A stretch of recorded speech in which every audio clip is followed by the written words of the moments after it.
Hello' everyone, পুনৰ এটা নতুন ৰেচিপি লৈ আপোনালোকৰ মাজলৈ আহিলোঁ। আজি বনাবলৈ এটা টি টাইম কেক, যাৰ বাবে মই এটা কেক টিন ঠিক কৰি ল'লোঁ।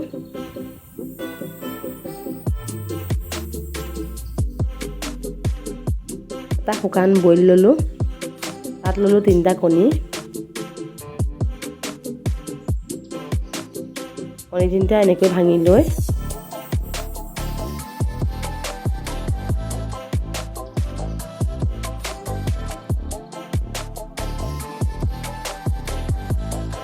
অলপ চেনি গুড়ি কৰি সেইখিনি মই এইটো কাপেৰে 1.5 কাপ দিলোঁ।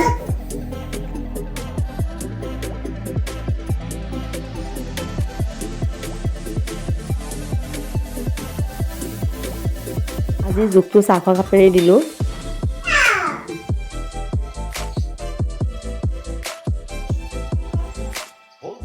ডেৰ কাপ মই সম্পূৰ্ণকৈ দিয়া নাই, অলপমান কম দিছোঁ, কাৰণ চেনিটো সদায় কম হ'লে ভাল লাগে। যদি আপোনালোকে ভালকৈ মিঠা খাব বিচাৰে তেতিয়াহ'লে 1.5 কাপ দিব।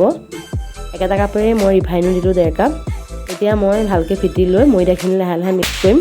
ময়দাখিনিও সেই একেটা কাপেৰে 1.5 কাপেই ল'লোঁ। তাত মই বেকিং পাউডাৰ চাহৰ চামুচে সমানকৈ 1 চামুচ ল'লোঁ। মনত ৰাখিব, বেটাৰখিনিত ময়দাখিনি দিওঁতে সদায় চালি চালি ল'ব। বেটাৰখিনি মোৰ হৈ গ'ল।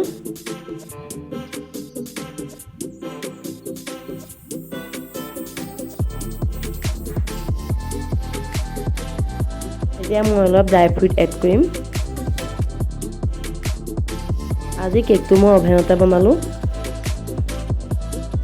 এতিয়া মই অভেনত 10 মিনিটৰ কাৰণে প্ৰি হিট কৰি তাৰপিছত মই কেকটো 40 মিনিটৰ কাৰণে বেক কৰিম।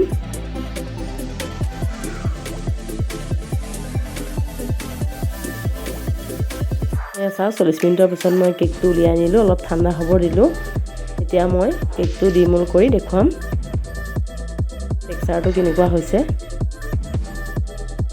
যদি ভাল লাগিছে ছাবস্ক্ৰাইব কৰিব।